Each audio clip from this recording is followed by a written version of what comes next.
Bonjour, bonsoir. How are you, dear friends? We are building the most inspiring and phenomenal communities of wine lovers. As we all know, wine is the catalyst of the greatest discussion. We'll be talking wine, but of course food, and everything that touches all our emotions and senses.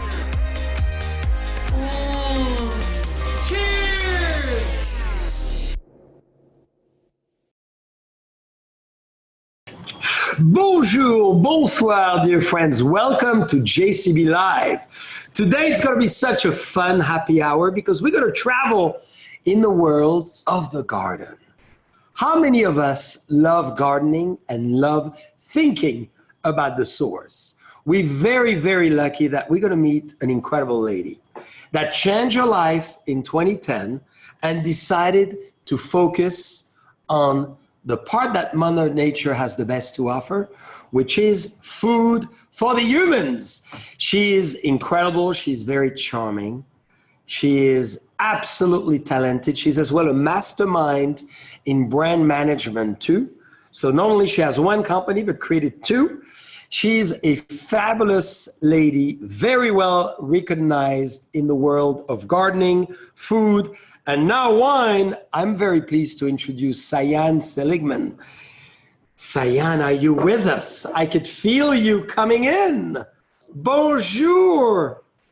Hello, Jean-Charles. Nice to meet you. Nice to be here. Well, we're delighted. And I want to raise a glass to a very close friend of ours, Dr. Sanders. Dr. Sanders. We love Cheers. you, Dr. Sanders. Love you, Natalie. Dr. Nat. Oh, I love it. But I love to call her Dr. Sanders. It's very, very formal because she intimidates me sometimes, you know. Just well, like you. Well, what a gorgeous lipstick. Thank you. I'm very sensitive to that. But as importantly, as we were toasting, you showed us your beautiful blue turquoise fingernails. Woo! What a style. Cheers. Cheers. You know, I'm glad we're looking at each other in the eye because you know what it means otherwise, right? Yes, I've heard. Yes, so we don't want any of that to happen, right? Absolutely not. So, Sian, such a pleasure to be together. You have such an amazing curriculum vitae resume. It would have taken me probably 10 minutes to introduce and summarize it. But I think what would be so cool is tell everyone and all our listeners and viewers exactly what you do, because I find it fascinating, absolutely fascinating.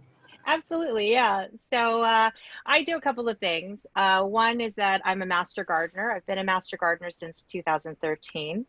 And I was certified with the County of Los Angeles. And so I do a lot of volunteering and a lot of personal gardening as well. And that's one of my many passions. But professionally, I'm also a brand marketing strategist. And I've worked with many Fortune 500 companies to help them create brand strategy and develop their brands for the US market. Very impressive. And the name of the brand consulting company is? It's called Tiger Pig Consulting. I'm so sorry. I'm wearing the weaker animal today, just a little leopard. That's okay. That's okay. I love it. But I'm going to show you a little surprise because we have a wine named the Tiger. Oh. So we'll show you in a moment the bottle because it's quite impressive. Okay. And so we love tigers as well. Don't think we just love leopards. Well, you know, I also live on Buena Vista Terrace, and I know Buena Vista is one of your wines. So every Christmas, we always get Buena Vista wine for all of our neighbors. Oh, thank you so much. Thank you. So I'm very excited about, you know, both of your lives that you will tell us about. But tell us about how you started your vision about gardening, because you're obviously trained and all your degrees are more in marketing. And suddenly in 2010, boom, you decide eventually this is about gardening as well. How does that happen? Well, I had a health issue. It was actually a rather rare health issue, and I got pretty sick. And my doctors were telling me that it had to do with things that were in my diet, whether it be pesticides or it might be toxins from various additives that are added to our food, or even things like hormones that are in Yeah. dairy and things like that. And so because of that, I knew for myself that the only way I could really control my health was to control what I was putting into my body. And the way to really do that was to grow my own food. And so I started trying to grow carrots. Was the first thing I started growing. And what I Mm. put into the ground, what I didn't realize is that the soil was not very deep. And so I had these stubby little carrots that were just about this big. So they weren't very, they weren't very good. And I killed a lot of things. I was a terrible gardener to start out with. And I had what I like to call a dead plant museum. Oh, Um, well said. Well, that has happened to all of us, of course. all of us. But to be a good gardener, you have to kill a lot of things because that's about learning. And I decided to become a master gardener, and that really taught me a lot of fundamentals. I also started visiting gardens, community gardens, friends' gardens. My mother's a landscape architect, and so I would visit her garden. That And probably helps too, right? it does help. It does help. And I really wanted to share this with other people because my health really turned around, and my health issues completely went away. I started organic gardening. I learned how to do some biodynamic gardening with a friend of mine, Stephen Winbrand, who runs a biodynamic composting company in Los Angeles. And so there were many things about gardening that were fascinating to me, in addition to just the food aspect of it. I think the food aspect is what most people are, concerned with and want to get into gardening because of. But for me, it was also about the idea of being connected to the earth and getting my hands dirty and literally being able to harvest the fruits of my labor. Well, that's amazing. And do you live in a house or in an apartment or? I live in a house, but I started a company called Sow Swell, which is like Okay. sowing seeds, sow swell. And it was really focused on urban farming and urban gardening and being able to address the issues that people who live in the city deal with when they're gardening. So it's small spaces. It might be toxicity from being in a city. It might be being able to grow something on your rooftop because that's the only place you have, or even having chickens in an apartment. I mean, people do that in Brooklyn, and Yes. bees and things like that. And so I really wanted to address this idea of people being in a city can also have their own fresh food, fresh vegetables and fruits. That's brilliant to encourage, because I really believe everyone needs a little bit of putting their fingers into the soil in order to get an Absolutely. understanding of who they are, don't you think? Absolutely. Yes, definitely. And I'm sure you do some of that yourself. For sure. I was fortunate, born and raised in the vineyards. My best friend, I would say, always was Mother Nature. And I was gardening since birth, really, with my Yeah, grandparents, parents, because you eat what you cultivate in the countryside around you. That's absolutely. the very fortune. So explain us, so your health turned around literally very quickly by just changing your organic dietary restrictions or evolution. Yeah, absolutely. So not only did I feel better, but my skin got better, my hair was better. I mean, everything in my life, the way I would, I had a 30-year-old back injury that I incurred in college, and I realized that, that even that was getting better. I had less pain. I was having less inflammation in my body. And it was because I wasn't having all these extra things added to my food that I didn't even know about or that I wasn't even aware of. And so being able to have control over what I was growing with, having it be completely organic, was really important to not only my health, but then just also the enjoyment of my food. The food tasted so much better. And ultimately, I've become a vegetarian now because Uh, I love vegetables so much. but this is so impressive. So, I was raised gardening, so there's a lot of things you learn along the way and through others. How did you learn, and how did you become a professional gardener to the point that now you're advising people to garden?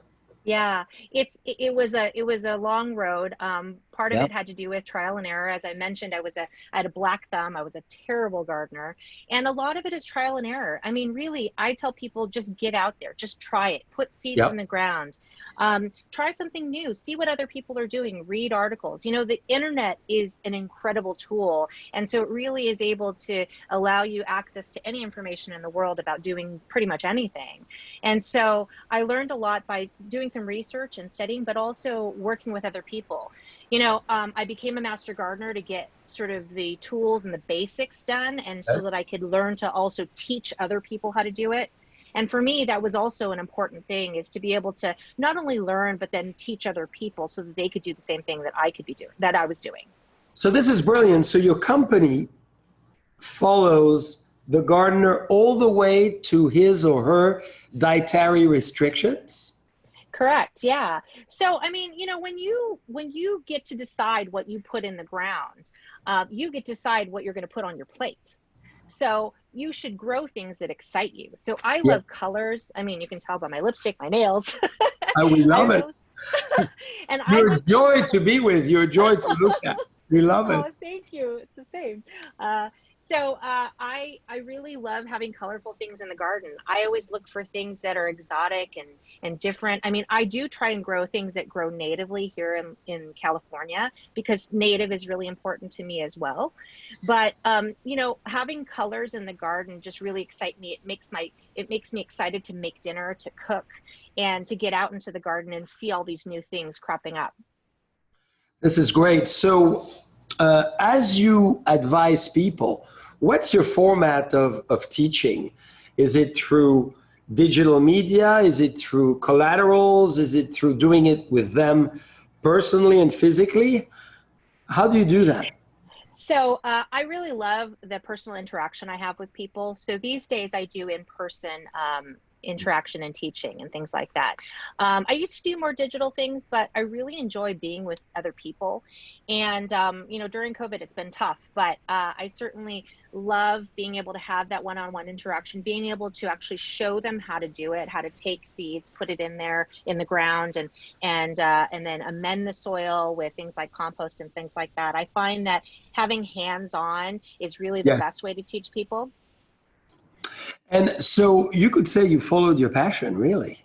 I did. Yeah, I did. I mean, my passion is also marketing. And I think that that stems really from this idea that I love people, and I'm fascinated by the way people interact with the world and what makes them think and what they love. And so I think all of that, gardening, marketing, all of it just has to do with my love for people.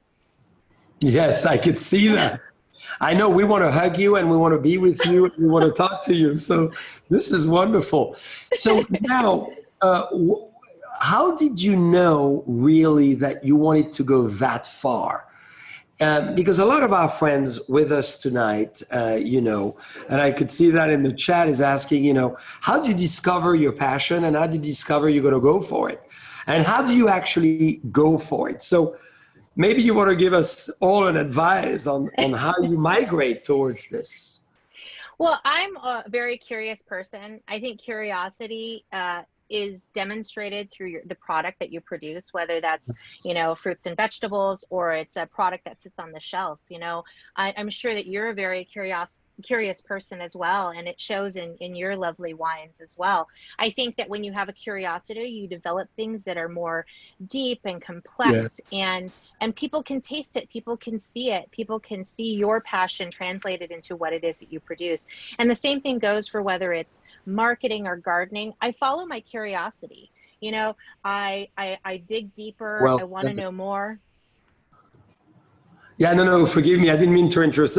I love your expression. I follow my curiosity. Yeah, absolutely. I mean, I always just dig in deeper. Where whatever I find interesting, I want to know more. I want to know everything I can find out about it. And so, you know, I think it sends me down a lot of rabbit holes, but I think it definitely makes my life more fulfilled. I know more. I can teach. I'm a better teacher. Mhm. And ultimately, it just delivers a better end product with whatever I do. That's right. Well, talking about product, I would love for Yes. you to give us 3 words that you Okay. think describe this lovely sparkling wine. You Okay. know, we brought it all the way from Burgundy for you, so we have your opinion all the way down to Mother Nature on the other side of the planet. Um, this is lovely. It's so delicious. I taste some lovely acid, Thank you. and it's very bright and luscious. Those are I my love three it. words. Well, we love those 3 words. We may use those on the next, presentation of one of those wines because, as you know, there's 3 letters on the back of every of our wine, and you said luminous, close enough, mysterious, and radiant. So you're Yeah. very close. I should have studied up. I should have read the bottle more closely. No, but I'm so glad because you didn't have to. Yeah. So where do you see the evolution of food in general, and really this evolution of farm to table, and then the follow-up question on that is how would you recommend people to get into it? I think that the evolution is that people really want to have a closer connection to their food. They want to know where it comes from. They want to have a hand in growing it. They want to be involved. And I'm seeing that across lots of different products, but particularly in food. I think people really want to have a connection, and they want their food to have soul and heart. And that comes with growing food, because when you grow food, you want to eat it, Yeah, you know, and in kids very especially. true. When kids are involved in the garden, when they see something sprout out of the garden, they get so excited, and then they're so invested in it. And I think that that's what we're seeing in farm to table, is that people are now invested in their food. They're invested in their farmer. They're invested in knowing where things come from. And I Right. think it's so important, especially in a world today that's got so much disruption, and it's got so much, we have so many we have so much negativity in the world. And I think that people really see food as a basic thing that they can be involved with, that has a lot of heart. And so few things in our world today have heart, and I think that that's what draws people to food and gardening. Mm. And the way in which people can get involved, I think, is also just get out there in the garden and try it. Just, you've got to Yes. try. I know it could be intimidating sometimes to think that you're growing something and you want to make sure that you're guiding that young new being, so to speak, to That's true. stay alive, right? It's Yeah, that's intimidating. true. Well, it's funny because I have so many new gardeners who come and call their plants their babies. And it's really true, because when you do invest in something, and it's your own hands putting something into the garden, I think you do feel invested, and they are your babies. But I think that, gardening is like not a very expensive hobby. Seeds are like a couple dollars a packet. So it's worth the risk to just try and fail. And I think, when you make mistakes, you grow and you learn. And I think that same thing with gardening, is that you really got to just try. If you put seeds in the ground and nothing comes up, try more seeds, try more water, try some, different kinds of amendment to your soil. You've Yeah. just got to get out there and try other things, learn from other people and see what works for them, and then try that for yourself. And how did you get into organic? Because I love the fact that you said, a lot of the wines we produce are fully organic and Yeah. biodynamic. So we are obviously big fans of it. So how did you come across organic? And Yeah, well, I mean, obviously, it was my health issue that I discovered that there were certain things in my food that were essentially killing me, making me sick. And so, organic was really important to me. The idea of having things that were completely natural, without any pesticides, without any toxins, was very important in my learning process, but also in the final product of what I was putting into my body. And so, just like, your biodynamic wines, people want a more natural sourced product. And yeah. so, that was just really, it was an absolute for me. It had to be organic or nothing else.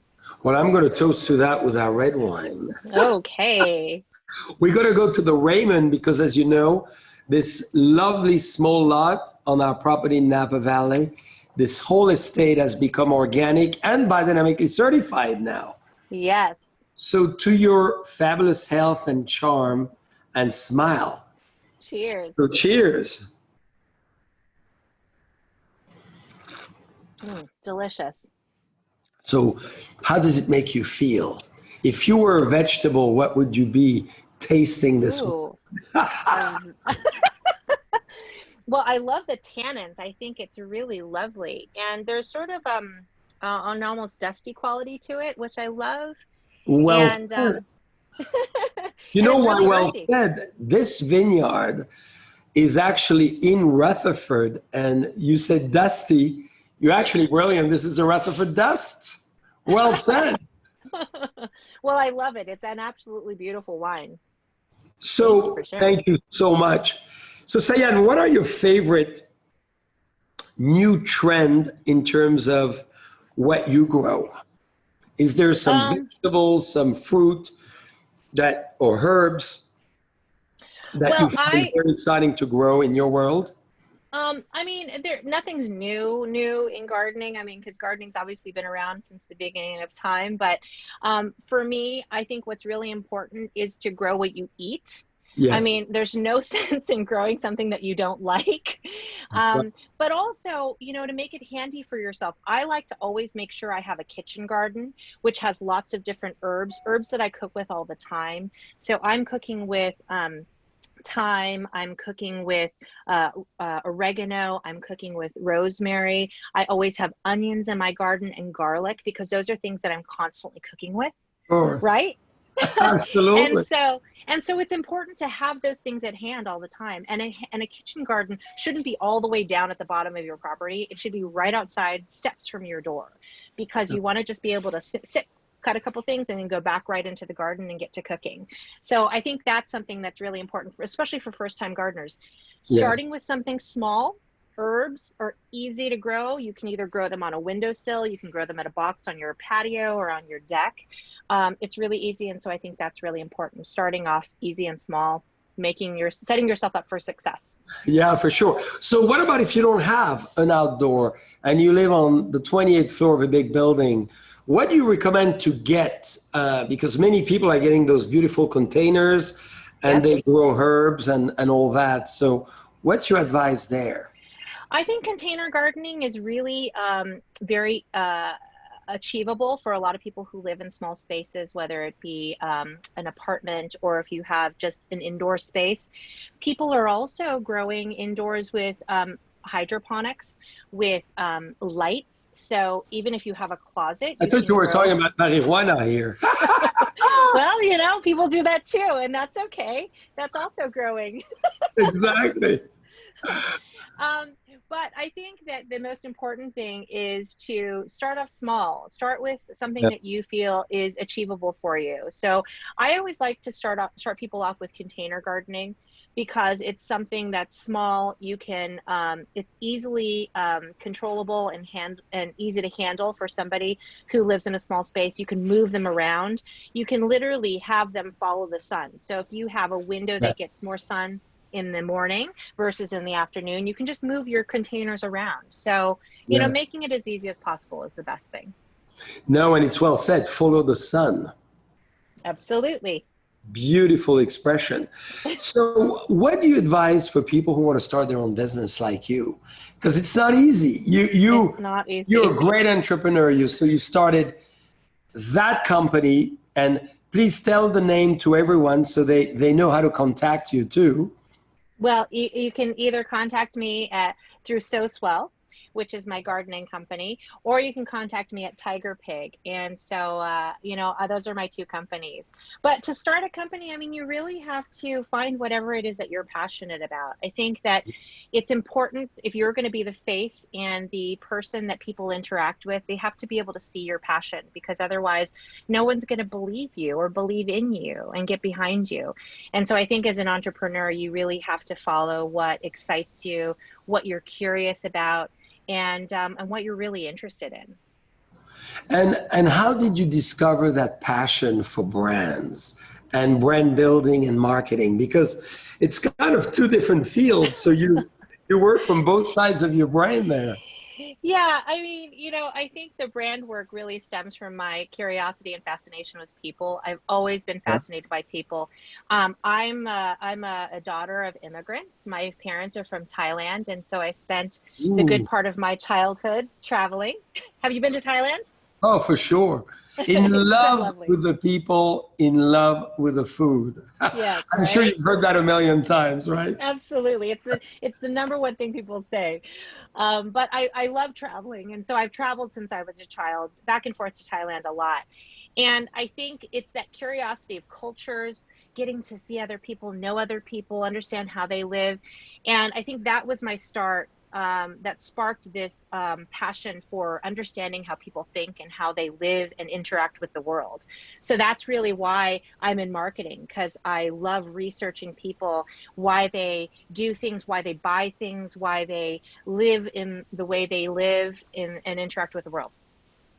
So how was it? Obviously, Thailand is a phenomenal, inspirational place, exceptional place. Yes. How was it to come to the United States as an immigrant? Did you go to school here?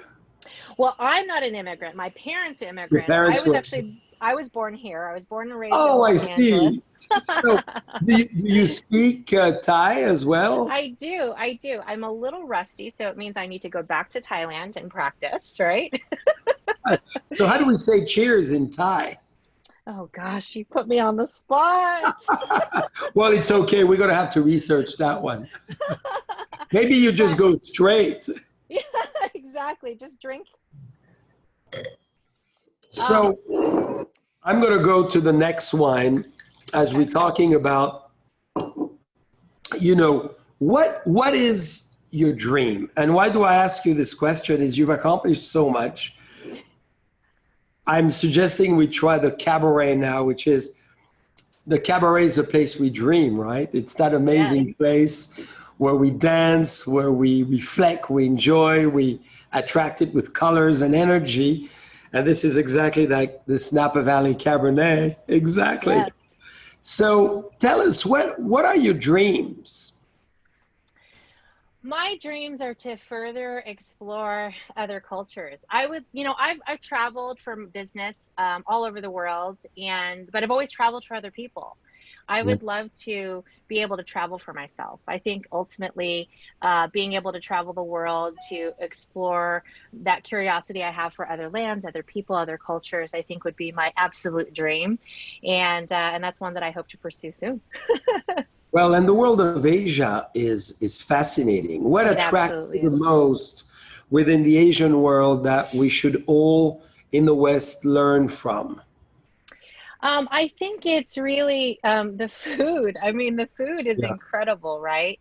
But also there's this respect for humanity. My parents are from Thailand and they're Buddhist, and I think that there's this idea of being able to see the humanity in others, and I think that's really important, especially in Thailand. Coming from a Buddhist culture, being able to see love in other people, I think is so important. And that's something that I find every time I go to Thailand or go to Asia. And how do you recommend people do that? Because what you just said is fabulous and beautiful, but obviously the time we're just living in right now is not necessarily Yeah, always. yeah, Is it's there any true. advice from a Buddhist culture that you have that would guide us into always seeking for that? Well, I think trying to practice open-mindedness Yeah. and empathy. I mean, I think radical empathy is hugely important. Just being able to see the humanity in others, and just try. In my recent years, just very recently, I've really been struggling with trying to be a better person and trying to embrace other cultures and other people. And I try and do that by being less judgmental and less and more open to other people's ideas. But I will say, so to tie it back into gardening, I will say the one way you can expose yourself to other cultures is through growing foods from those places too. I currently started trying to grow peppers from all over the world. I mean, as a Thai American, I love spicy food. And so I've Naturally. been I Yes, knew. of course. And so I try and grow different types of peppers. And so I try and incorporate those into the food that I'm cooking. So that's some way that you can start at home by exploring other cultures through their food. And so getting cookbooks and learning online and figuring out how to explore those flavors, I think is important. Very much so. I love it. Learning cultures and others through food and recipes and naturally what you grow. How did you get, by the way, in wine? Because Well, you very I, good at wine. I love wine. Well, the way I met Dr. Sanders is through a place called the City Club. And the City Club, we explore lots of wines. I actually loved wine well before I joined the City Club.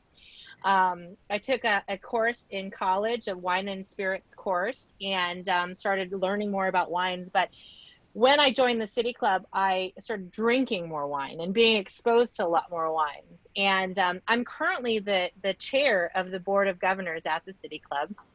Thank you. Congratulations, that's a big deal. It is. And I enjoy it so much because I meet new people. But it's a place where I get to enjoy lots of wine with people.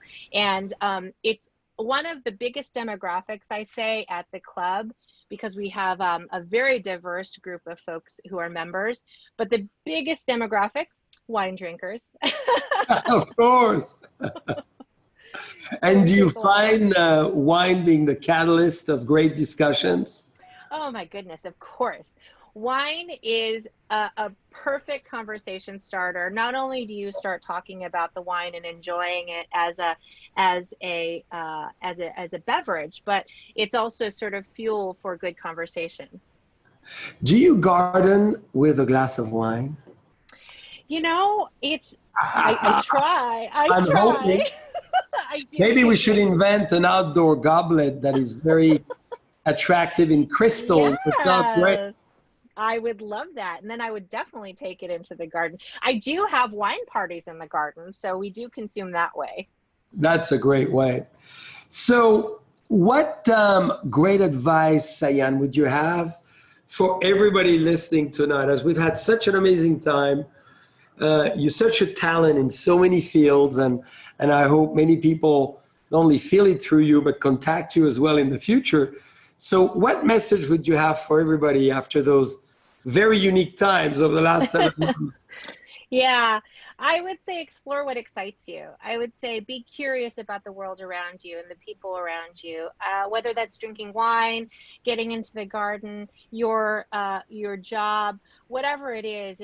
You've got to find the things that excite you, because it ultimately shows in everything you do. And I think people are attracted to curiosity because it's about exploration, it's about connections. And so I think if I could give anybody any advice, and the reason why I've been able to do the things in my career is to explore what you love and explore what excites you. Well, and you do it so well. Oh, thank you so much. It's so exciting to be together tonight. And I so much want to thank you for joining us for this wonderful time we've had, the great inspiration you've given to all of us. Now we're going to get our hands dirty. We're going to go in the ground. And you got me excited about experiencing new plants in the garden. Absolutely. So I'm going to give you a call in the middle of growth saying, can we FaceTime? What am I doing now? Absolutely. Thank you so much, Jean-Charles. And you know, we will be listing obviously your two companies today because it's so exciting to see such a great lady entrepreneur. Thai origin, for sure, one of the best places to visit on the planet. And you were so wonderful with your advice and philosophy of life. So, Sian, thank you immensely. Thank you. And see you soon in the wine country. Absolutely. See you soon. Maybe we'll be gardening at the Raymond or Buena Vista Garden next time. Oh, I'd love that. Well, I'll have to paint my fingernails blue next time for sure. Exactly. Thank you. Thank you so much. Bye.